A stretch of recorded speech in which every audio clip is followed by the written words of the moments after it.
Hi, this is Patricia from Hayes Sewing Machine Company. We're in Wilmington, Delaware, and today I'm going to show you how to make a tote bag on your Longarm frame machine. So what we're going to do is take a black piece of fabric and we're going to do our quilting design in a nice bright color. We're going to do a couple little extra details like putting in some applique, and then I'm going to show you how to make this whole bag on your sewing machine. These are the two fabrics that I've picked in order to make my tote bag that I'm going to quilt on the frame. And I wanted to use a book theme. So the book theme is actually going to be on the inside as my lining, and then the black I'm going to do as the top or the outside, because I want to be able to have my quilting pattern really be the star. And I'm going to use a red thread so it matches the lining and it really pronounces the outline quilting pattern that we're going to select. For the top fabric, I'm going to cut about 1.5 yards. I'm looking to do like a 45-inch square of quilted space, roughly. So about 1.5 yards gives me a little leeway because you need some leeway on the top and on the bottom.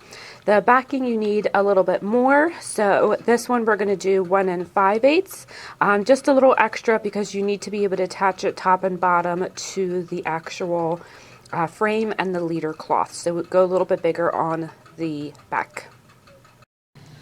So I have set up the Moxie with the fabric, and now you'll notice this is going to be a little bit narrower. It's 45 inches wide because this is the width of the fabric.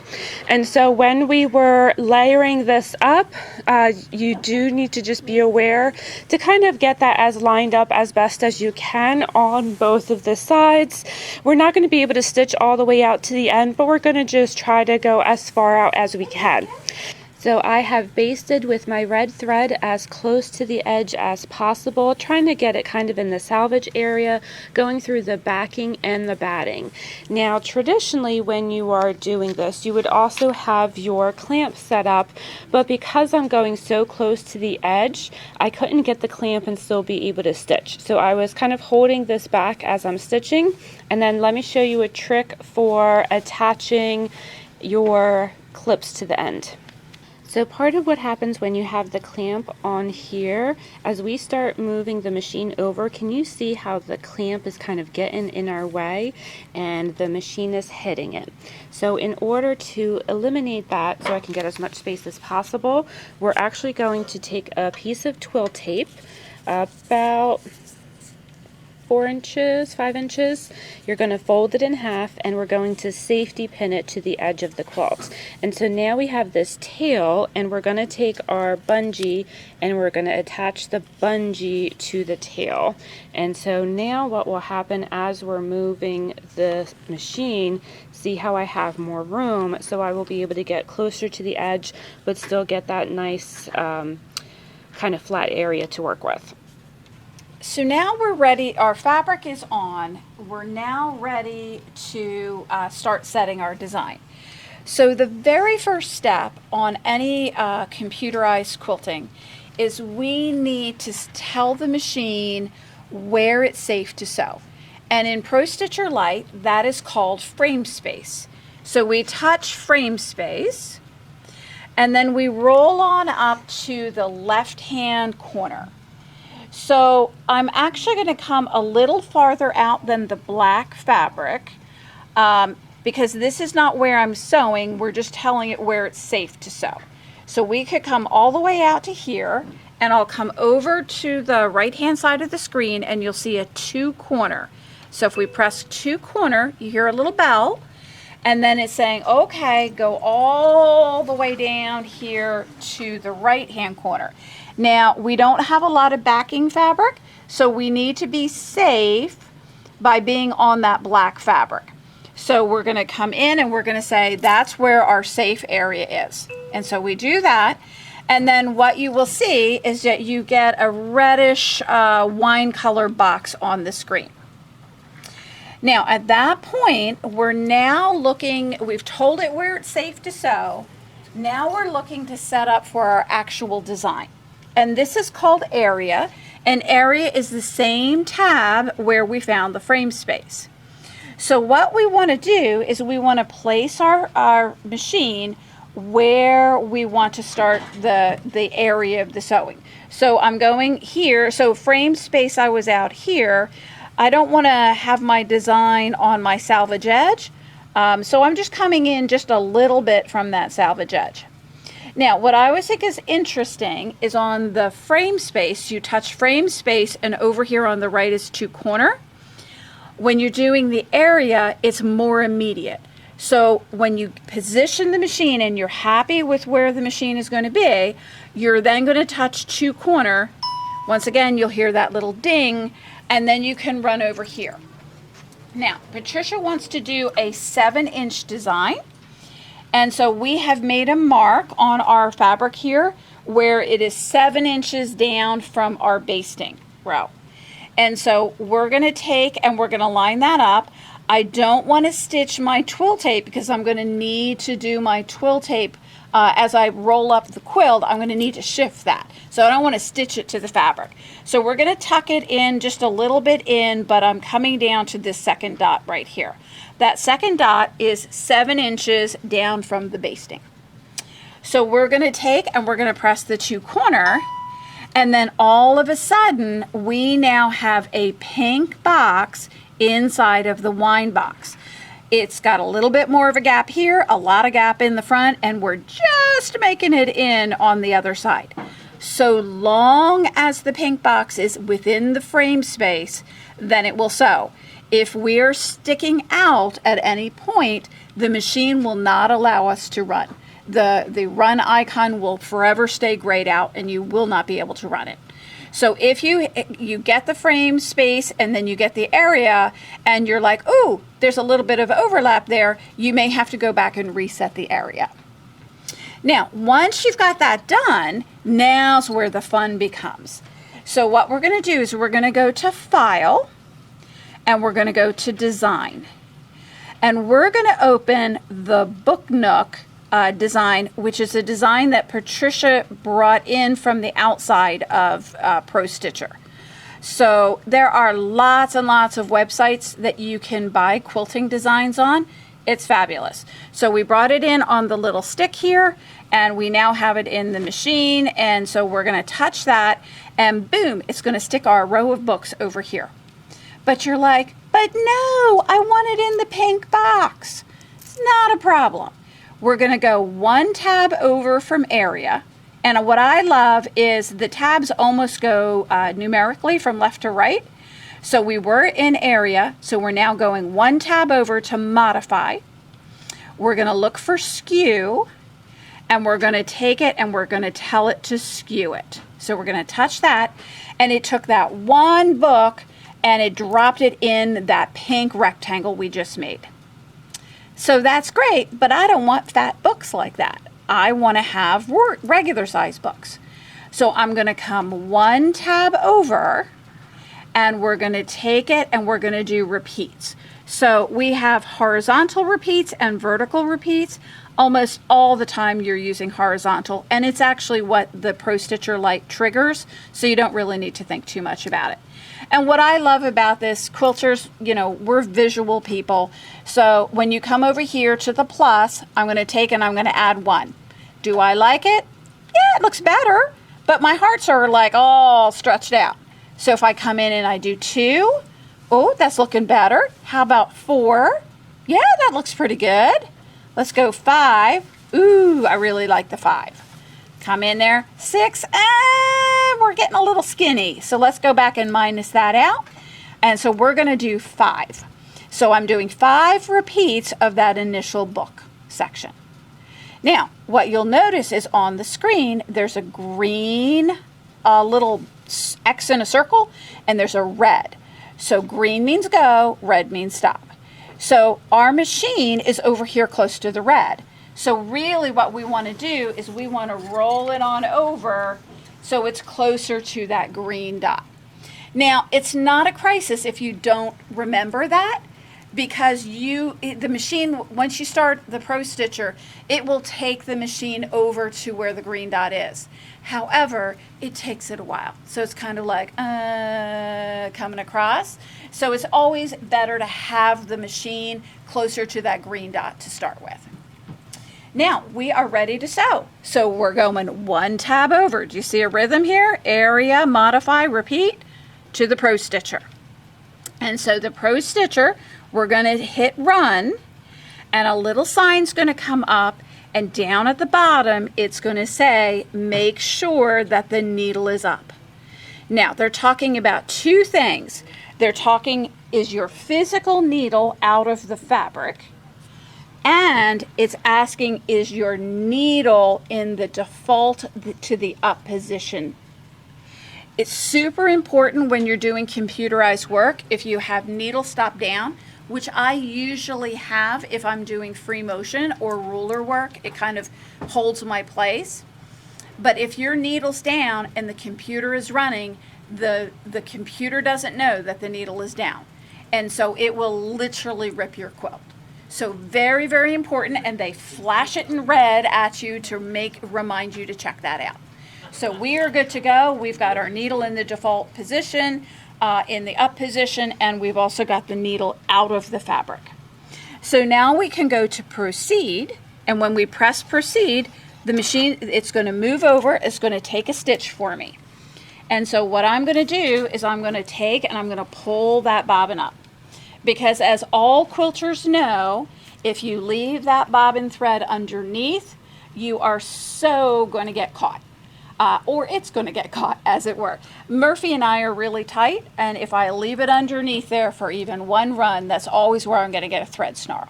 So I now have both of my threads up at the top. I'm going to take my machine and I'm going to do just a little tack stitch, kind of a little wiggle back and forth. And then I'm going to take the time to trim my threads so that I don't have those getting caught up around the foot. And now is the fun part. Now you're going to come in and you're going to hit resume. And just before I do that, you will notice that when I hit that first proceed, it came up and it said pull up thread, press the resume to continue. Make sure the needle is up before resuming. So it'll just give you little reminders as you're going along. So it says, okay, press resume to continue. So we're going to press. It's going to sew very slowly to begin with.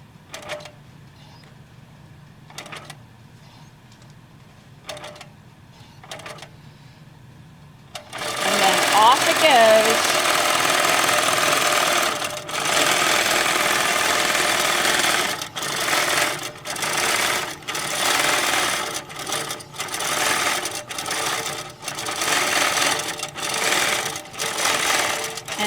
Particular design, it's going to outline it first, and then it's going to come in, and it's going to start the details on the books.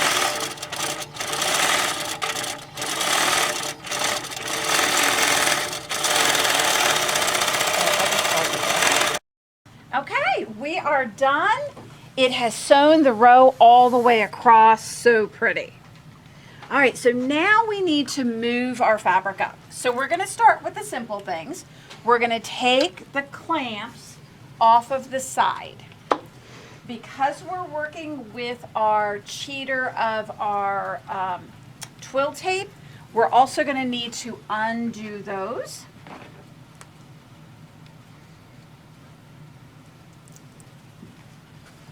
So we'll set those off to the side for a second.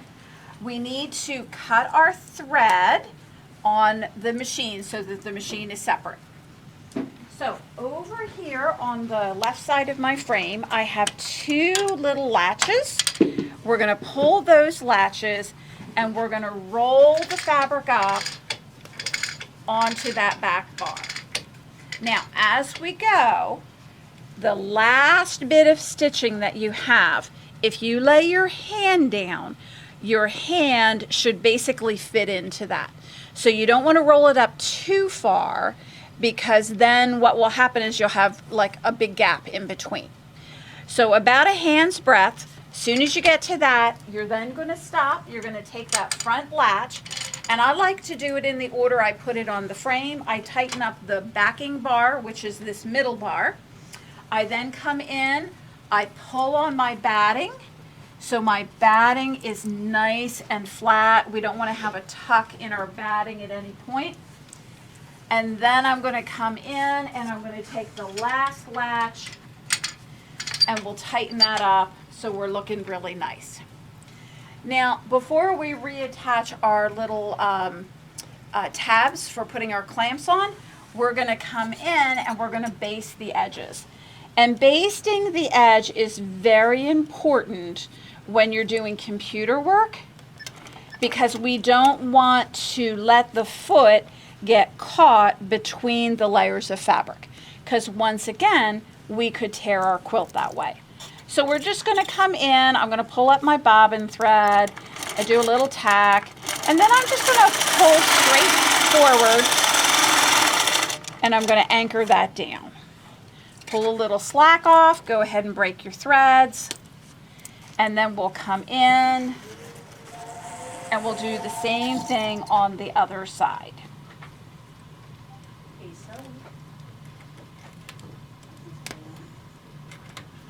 Okay, so let's pull up our bobbin thread.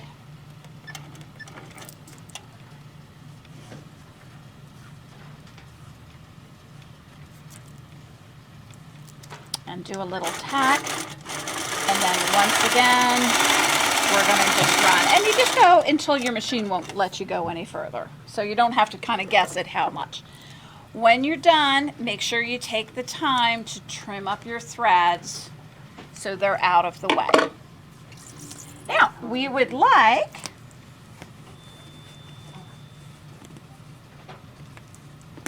to put our little tabs back on. So we're going to go ahead, we're going to pin that tab. We've got a little more batting and backing on this side, so that's always helpful.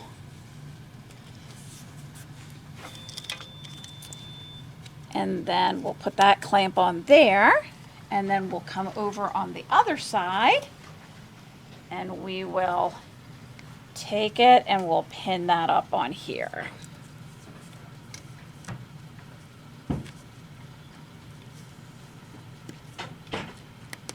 Okay, and we'll put our little clamp on. So we're now kind of ready to go here. However, we do want to have our row of books the same size as our first row. So the second row wants to be the same as the first. And so we did 7 inches to our first row. So the big decision is, do I want the books to go right up against the line, or do I want to have a little space? And in our minds, we were thinking that we kind of wanted to have the books look like they were on a bookshelf. So we want to have about a 1-inch gap for where the board of the shelf would be. So what we're going to do is we're going to come down in and we're going to measure 1 inch down from our previous dot. So we're going to come in 1 inch. So measure 1 inch, put a little dot, and then I'm going to measure 7 inches down from that dot. Now when we come up over here, we're going to do the same thing. So we're going to come 1 inch down, and then we're going to come 7 inches down. And we're getting like really, really close to the end. So I'm going to just color my red thread a little black dot so I know where that is. You could change color pens, maybe do a white chalk at that point because we have a black fabric. All right, so now the process begins again. So what we're going to do is we're going to go up to area. We're going to take it. We're going to hit our 2 corners. So I'm up where I want placed. I'm going to come in a little bit because I don't want to have that salvage in my sewing. And I'm going to go ahead and I'm going to hit 2 corner. Ding! We've got that going along. We're now going to come down. We're going to find that black dot that I drew on the thread. We'll come in just a little bit like we had done before. And we'll hit our 2 corner and ding, and our books are all set up and ready to go. What's awesome is we don't have to do the modify with the skew or the repeat, because the machine goes, oh, she probably wants to do that second row the same as she did the first row. If we wanted to change it, we could certainly do that, but we can now jump over the modify tab, over the repeat tab, and go right to the Pro Stitcher. And so once again, here's our stop, here's our start. So let's roll on over, get it closer to where we want to actually start. We're going to hit run. It's going to say, make sure your needle's up, so double check it. Your needle's up, needle is defaulted up. Hit proceed. It's going to move. It's going to come in and pull up our bobbin thread, and off we go doing the same thing. Hi.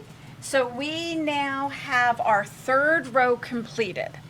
So Patrycja is planning on making a tote bag with this design, and because this design is directional, when we fold the fabric in half, taking the two raw edges up, we would like to have books facing up on one side of the bag and also books facing up on the other side of the bag. So the next 3 rows, we actually want to quilt upside down. And so if you take a look at the screen right now, we've set our area, so we've clicked on our dots, and so now all we need to do is we need to rotate the quilting. So what we're going to do is we're going to go to modify, and we're going to go to rotate. So if you remember, modify was also where we got skew, so it has multiple items that you can do. So we did 5 repeats on the book row. So we would like to flip not just 1 repeat, but all of the repeats. And so what we're going to do is we're going to come over and we're going to group them together. And grouping is something you see in lots of programs, maybe photograph programs or that kind of thing when you're editing. So we're grouping it and basically gluing these all together. And then basically at that point, we need to mirror image them. So if we mirrored it, what they call mirror on Prostitcher Lite, mirror would take and flip the green starting point and put it over here and put the red starting point over here. And it would rotate the books, mirror image them. We really want to flip the books over. So we're going to choose the second one that says flip. And so just in doing that, we have flipped the books over and we are now ready to start stitching again. All right, so we are back. Our piece of fabric is now quilted. So we have 3 rows of books facing at the top, and then divided here, we've got 3 rows facing at the bottom. Now the reason why we quilted it that way is so that when we fold it, both sides of the bag are going to have books facing at the top. Now, this is actually enough fabric to do 2 tote bags. So we're going to clean up the ends, we're going to divide it down the center, and we'll have enough fabric to do 2 tote bags.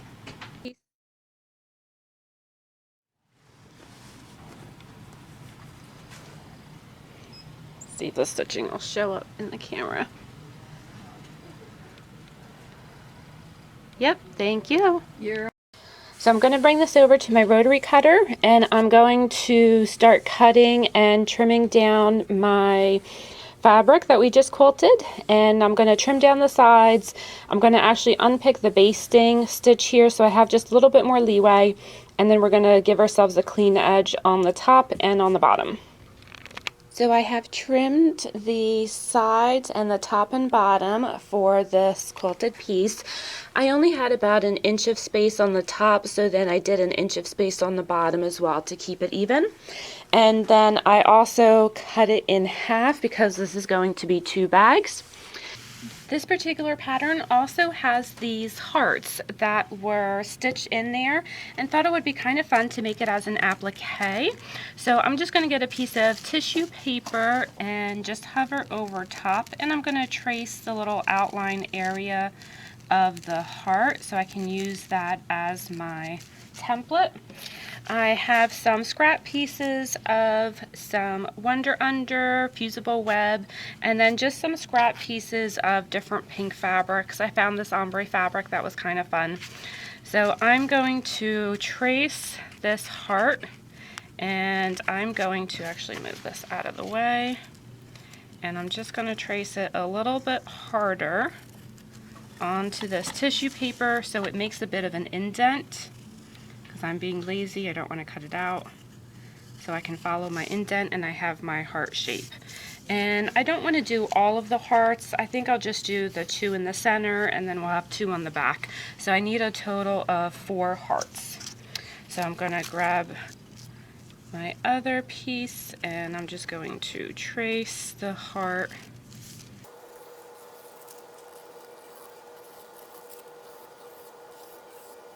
Then we're going to take our scissors and we're going to cut those into 4 different sections.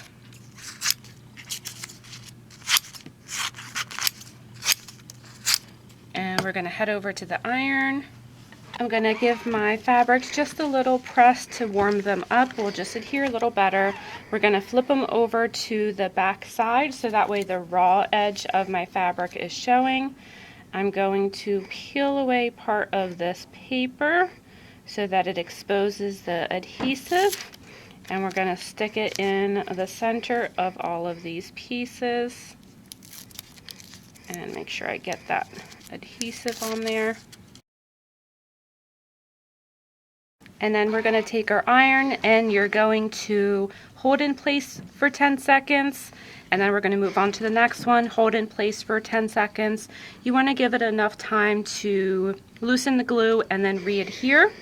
Once they're attached, we're going to get our scissors and we're going to cut out on our line.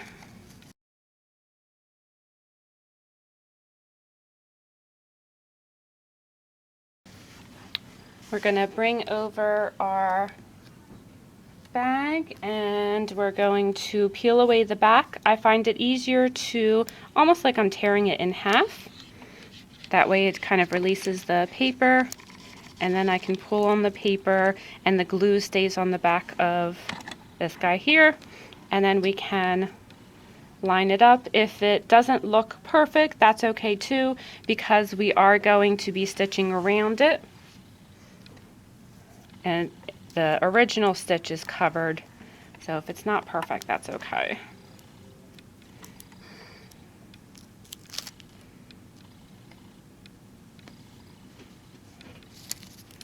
And then we're going to give it a press, and that's going to adhere our applique to our background. I'm over on my sewing machine and I have a matching pink thread on top, and then we just have a kind of a cream underneath. I have set up my open toe foot so it's going to be easier for me to see, and I have selected a blanket stitch because we're going through the layers. The satin stitch will be too thick, and it'll also be faster with a blanket stitch. I like starting on the corner just because it's easier for me. And we're going to bring up our bobbin thread so we have a nice clean start and end. So on this particular machine we can just use our needle up down button.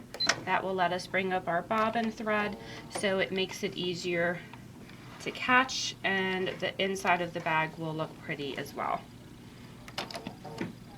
You can also do a couple stitches in place, and that you can do depending on the machine that you have. Either change your your stitch length to 0, or some of the machines will also have a knotting stitch which will let you stitch in place. The other thing we're going to want to do is shift our stitch over to the side. So I'm going to use my needle position so I can move my stitch all the way to the right hand side. So we're going to use the presser foot as a way to keep our stitch nice and even along the heart. And when we're ready, we're just going to go ahead and start sewing. And because we're going around curves, you do want to go slow. This is not a pedal to the metal type of project. but we only have a couple hearts to do, so it won't be too long. When you need to pivot, go ahead and move your fabric. You want to pivot when you're on the long part of the stitch as opposed to one of the bars coming in. You will get a cleaner design. And if you want some more tips on working with applique, check out Pam's YouTube video. I'll link it in the description below, and that will give you a lot more tips when you're doing applique. Because we're already going through all of the layers, I'm not going to worry about a stabilizer for our project today. And we're just going to stitch all the way around the heart.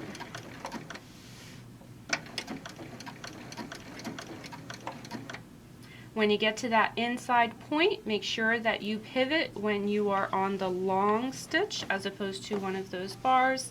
It will give us a cleaner finish. If you need to reposition your presser foot, go ahead and do so.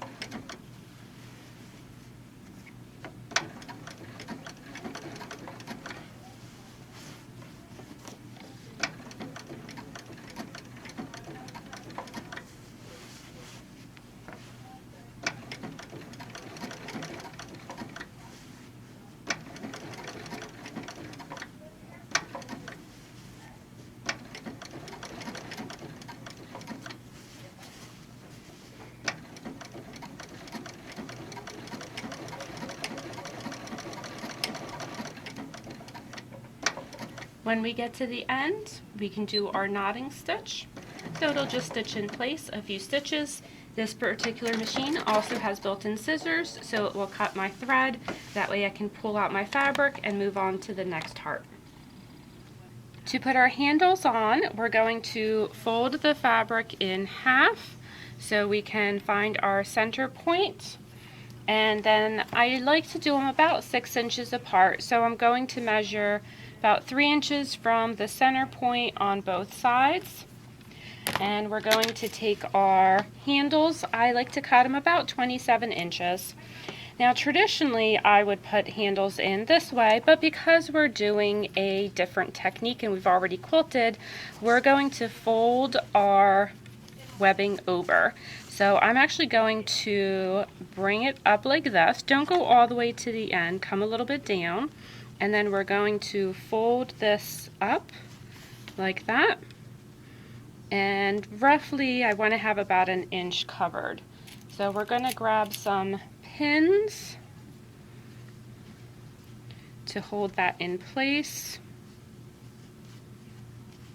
And I'm going to grab the other side and I'm going to do the same thing here, just making sure that it's going in the correct direction, that we haven't inadvertently twisted the handle. So we're going to bring this down and then go back up. And I just check it, that looks good.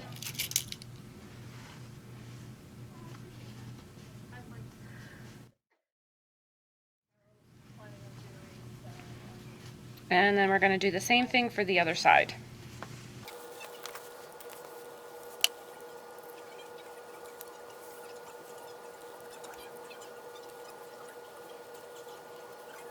So I'm going to come over to my sewing machine and set it up for a regular presser foot.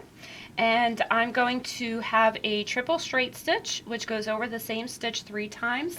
It's really nice for doing webbing and handles because it's more reinforced. I'm going to start from this direction because I want to anchor down this piece underneath. I don't want it to shift on me. So the first thing I'm going to do is bring up my bobbin thread. You can either use your needle up down position or you can hand turn the wheel depending on what machine you have. And we're going to pull up that bobbin thread so it doesn't get caught and it looks nice on both the front and on the back. Once I have that lined up, we're going to go back to that same spot. We're going to put our presser foot down, and then I'm going to do a knotting stitch where we're just going to stitch in place. If your machine doesn't have that capability, you can also change your stitch length to 0. So we're just going to do a few stitches. Make sure you take out the pin. Please do not sew over your pin. And I'm also going to leave my machine set up with the needle in the down position, which will make it easier for me to pivot. So be aware this particular stitch does go backwards and forwards quite a bit, so don't be alarmed. And when we get to the end of this stitch, we're going to keep our needle down, but we're going to raise up our presser foot so we can pivot.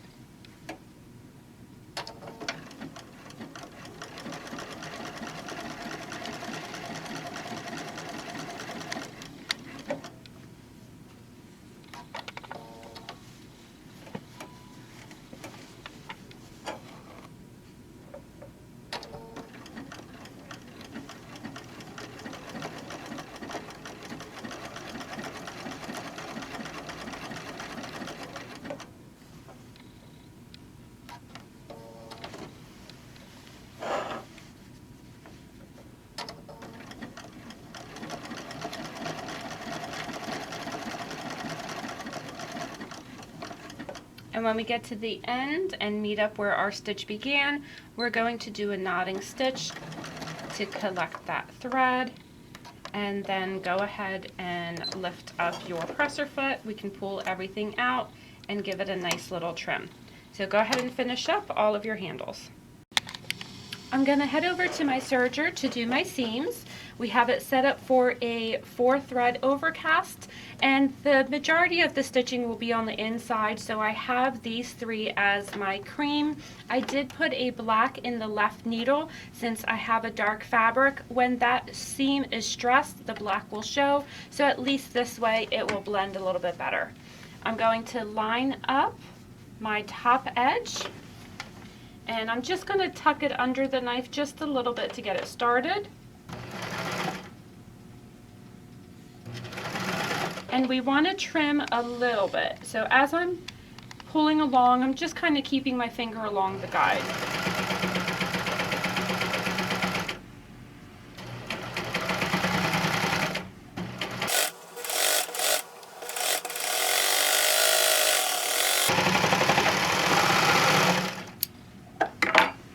Then I'm going to repeat on the other side. Line up my top points. Going to slightly tuck it underneath the knife and underneath the presser foot. Get a little bit started, readjust, and then trim.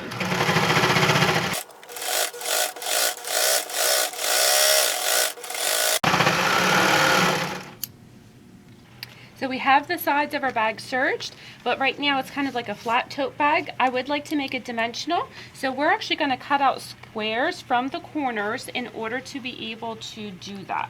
So I'm going to grab my ruler, and we're going to measure about 3 inches square. So I'm going to line up 3 inches with the marks on my ruler, and I am going to go ahead and just mark it. This is a friction pen. They iron off, just a rough guide there. And then we're going to do the same thing on this side. So about 3 inches. And then I'm going to grab a pair of scissors and we're going to cut that out.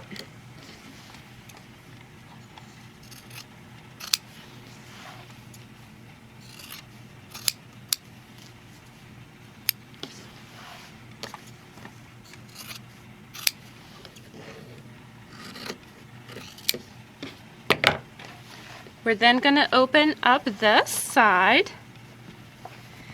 and see how it's starting to kind of fold over like this. So we're going to line that up, and I'm going to grab some clips.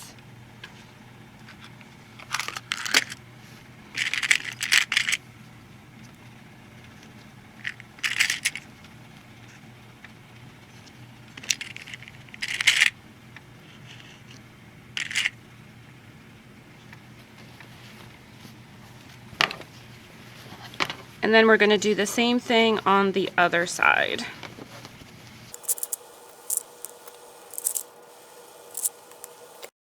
We're going to head back over to our serger, and we're going to serge those 2 ends.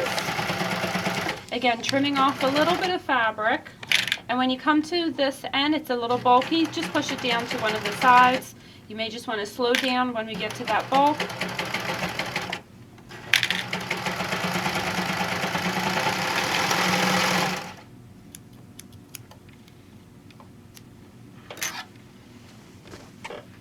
We're going to flip over and do the other side.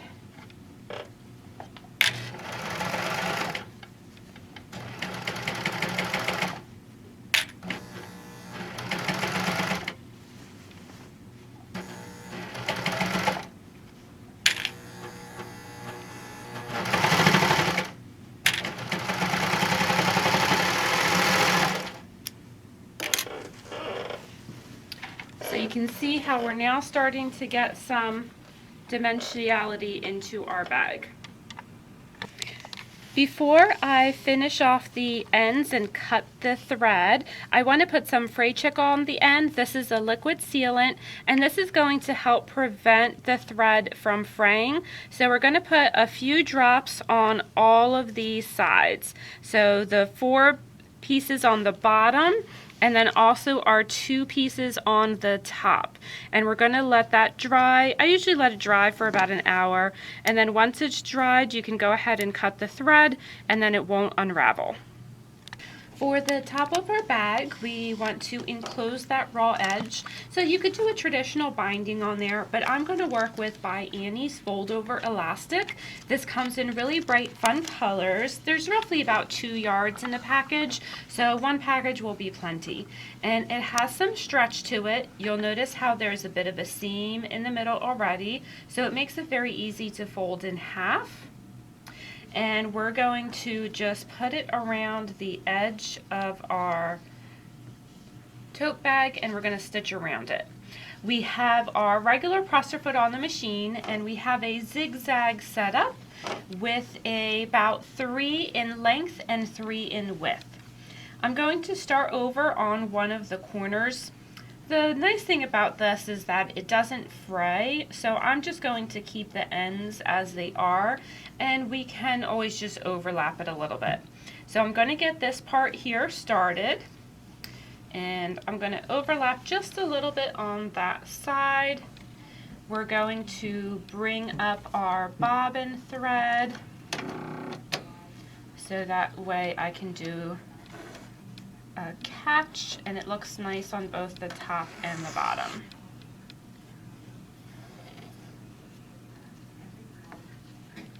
Then we're going to line that back up, and we're going to put our presser foot down, and then we're going to scoochie this in so that it folds over nicely, and we're just going to sew a little bit slower.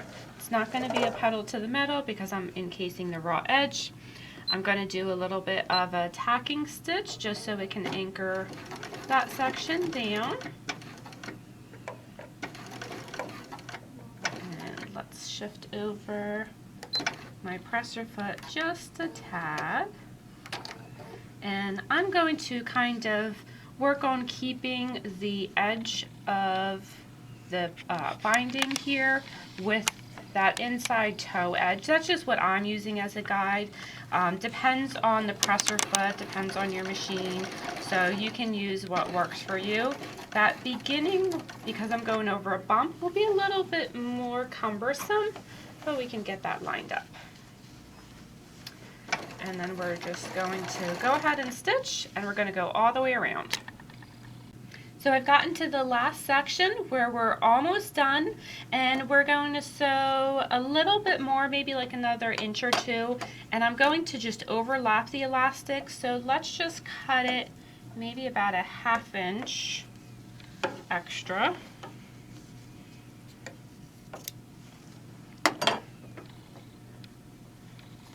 Maybe a little bit less than that. There's a little bit of stretch, so we can maneuver if we need to. And then we're just going to stitch right over that end. And if you're having a hard time kind of keeping the elastic in place, this is where a stiletto would be really nice. By Annie actually makes a really nice stiletto. I'll put that in the link below, so that way we can kind of keep our fingers out of the way. Probably would have been smart of me to bring one. I'm just going to use a sharper scissor to keep keep that kind of shoved in the spot where I want it. And if you're using pins, you do want to make sure that you remove your pins as you're sewing. Please don't sew over your pins, as some people like to do. And you're just gonna finish off. So I have probably about like another 1/2 inch. So then we're going to knot, and that's literally just stitching in place. And we're gonna pull up our threads, and then you can go back and trim that up nice and neat. But let's flip this inside out so you can see what it looks like.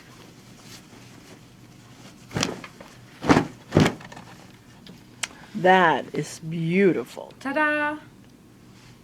That, nice, nice, nice.